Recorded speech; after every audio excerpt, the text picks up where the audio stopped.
हैं तारक स्मिथ सागर official YouTube channel. सबसे पहले तो हम आपको EU डिसिंफल ऐप के बारे में बताते चलें, जो कि यूरोपीय यूनियन की एक ऑर्गेनाइजेशन है जिसका काम सोशल मीडिया पर गलत मवाद की तशहीर के खिलाफ तहकीकात करना है। इस हवाले से हाल ही में एक अहम पेशरफ्त हुई है जिससे पाकिस्तान का बहुत ज़्यादा फ़ायदा होने वाला है। EU डिसिंफल ऐप के एग्जीक्यूटिव डायरेक्टर अलेक्जेंडर ने यूरोपीय पार्लियामेंट को इंडिया क्रॉनिकल, जो कि भारत का जाली खबर रसा अदारों और वेबसाइट के जरिए पाकिस्तान को बदनाम करने की साजिश थी, इस पर ब्रीफिंग देते हुए भारत के मकरू चेहरे को बेनकाब किया है। यूरोपीय पार्लियामेंट में बयान के दौरान अलेक्जेंडर का मजीद कहना था कि भारतीय दारा श्रीवास्तव 2006 से जर्मनी के शहर ब्रसल में EP टुडे यानी यूरोपियन पार्लियामेंट टुडे के नाम से एक जाली रसाला भी पब्लिश कर रहा था, जिसमें चीन और पाकिस्तान के खिलाफ मनफी मवाद, झूठी अफवाहें और मौजूदा वज़ीर आज़म इमरान खान से मुतल्लिक भी झूठी खबरों के जरिए लोगों को गुमराह किया जा रहा था। जिसके बाद यूरोपीय पार्लियामेंट ने तहकीकात तेज करने और भारत के खिलाफ सख्त कार्रवाई करने का हुक्म दिया है। वाज़ेह है कि दिसंबर 2020 को EU डिसिंफल ऐप की जानिब से एक तफसीली रिपोर्ट सामने आई, जिसमें इंकशाफ हुआ है कि भारत पिछले 15 साल से अपने एक इदारे जिसका नाम श्रीवास्तव है, इसके ज़रिए पाकिस्तान की साख को आलमी बरादरी की नज़र में ख़राब कर रहा था। श्रीवास्तव, जिसका हेडक्वार्टर दिल्ली भारत में है, जिसके बारे में EU डिसिंफल ऐप की तहकीकात में सामने आया है कि ये इदारा 2005 से 115 ममालिक में 750 से ज़ायद जाली सोशल मीडिया प्लेटफॉर्म को इस्तेमाल करते हुए 550 से ज़ायद जाली वेबसाइट के ज़रिए और बेशुमार NGOs के ज़रिए पाकिस्तान के खिलाफ मनफी प्रोपेगेंडा कर रहा था। इस घिनौनी डॉक्ट्राइन में यूरोपीय कानून साजों के नाम और इन अनगिनत सहाफ़ियों के नाम, जो कि मौजूद ही नहीं, जबकि कई सहाफ़ियों के अकाउंट को गैर कानूनी तौर पर इस्तेमाल करते हुए चीन और पाकिस्तान के खिलाफ झूठी और बेबुनियाद खबरों की तशहीर कर रहा था। जबकि मज़ीद तहकीकात में पता चला है कि भारतीय दारा श्रीवास्तव का हेड ऑफिस दिल्ली के अलावा बेल्जियम, स्विट्ज़रलैंड और कनाडा में भी है और इसी कैनेडियन ऑफिस से करीमा बलोच जैसे लोगों को भी ऑपरेट किया जा रहा था।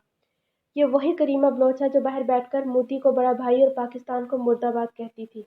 आज ये खुद मुर्दा है और अल्हम्दुलिल्लाह पाकिस्तान कायम दायम है। इसके अलावा अगर श्रीवास्तव नेटवर्क की बात की जाए तो ख़ास बात ये भी है कि श्रीवास्तव का बेल्जियम में ऑफिस इसी जगह बनाया गया है जहां EU डिसिंफल ऐप का ऑफिस भी है। ये दायरा EU डिसिंफल ऐप की साफ साइट से मवाद लेकर इसे अपने मफादात के लिए इस्तेमाल करता आ रहा है। दरअसल EU डिसिंफल ऐप के माहिरीन का कहना है कि 265 न्यूज़ चैनल्स के ज़रिए आलमी बरादरी को गुमराह किया जा रहा है। इन्हीं जाली खबर रसा अदारों और इनकी शाये की गई खबरों की बात की जाए तो इसमें इमरान खान और वज़ीर आज़म पाकिस्तान के खिलाफ बेशुमार मवाद मौजूद है।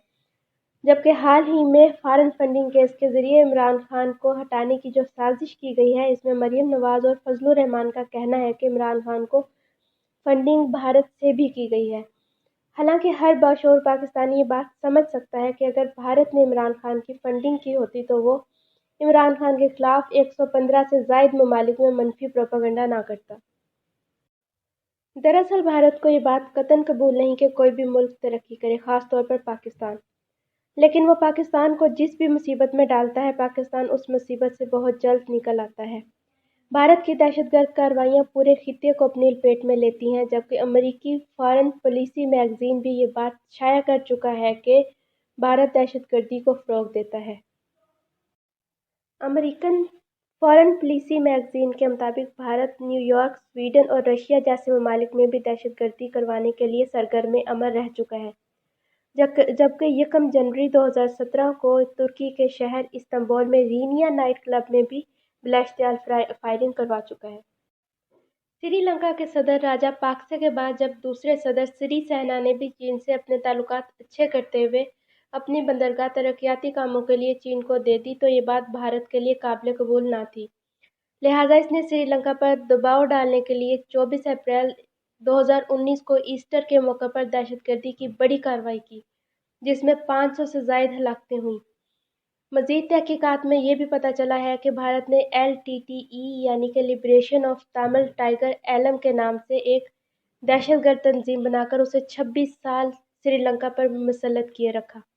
जिसके नतीजे में एक तरफ तो 26 साल तक श्रीलंका में दहशतगर्दी करवाई गई, दूसरी तरफ अपने ही मुल्क भारत में बुनियादी हकूक मांगने वाले तमिल बशिंदों को श्रीलंकन फ़ौज के हाथों मरवाया।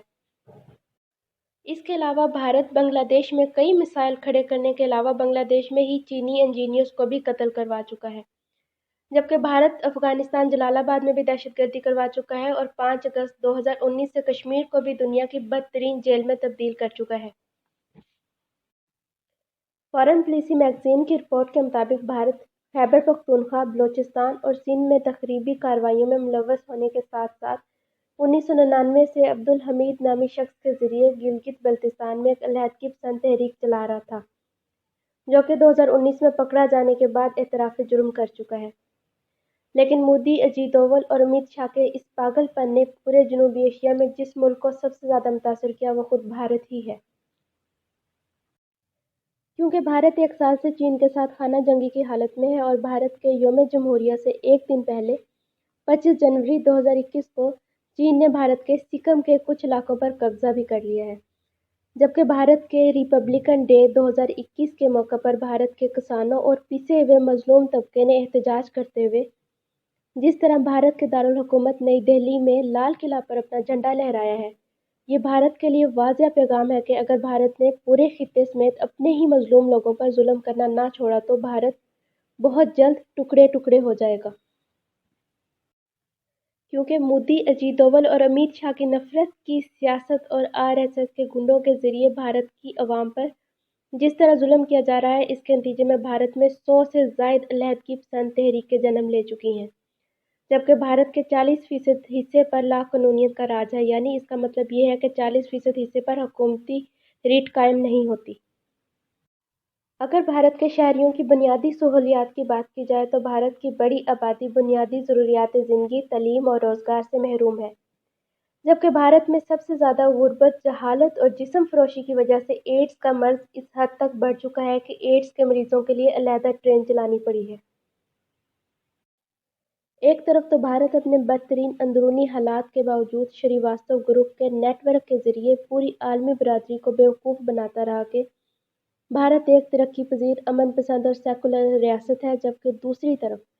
پاکستان کے نام نہاد لفافہ صحافی جو چند پیسوں کے لیے کچھ بھی کر سکتے ہیں، انہوں نے بھی پاکستانیوں اور پوری دنیا کو سچ بتانے کی بجائے انڈین کرانیکل کے ایجنڈے کو فروغ دیتے ہوئے اپنی موجودہ حکومت اور عسکری قیادت کے خلاف ہی لکھنا اور بولنا شروع کر دیا۔ یہ وہ حالات ہیں جن کا علم ہر پاکستانی کو ہونا چاہیے۔ معزز ناظرین، آپ سے گزارش ہے کہ سچ کو پہچانیں اور سچ کے اس کٹھن سفر میں ہمارا ساتھ دیں۔ اپنا اور اپنے ملک کا خیال رکھیں۔ وما علینا الا البلاغ المبین۔ ناظرین کرام، درخواست ہے قرآن اور نماز کو ترجمے کے ساتھ جانیے، ہمارے چینل کو سبسکرائب کریں، لائک دیں اور سچ کے سفر میں ہمارا ساتھ دیں۔ آپ کا شکریہ۔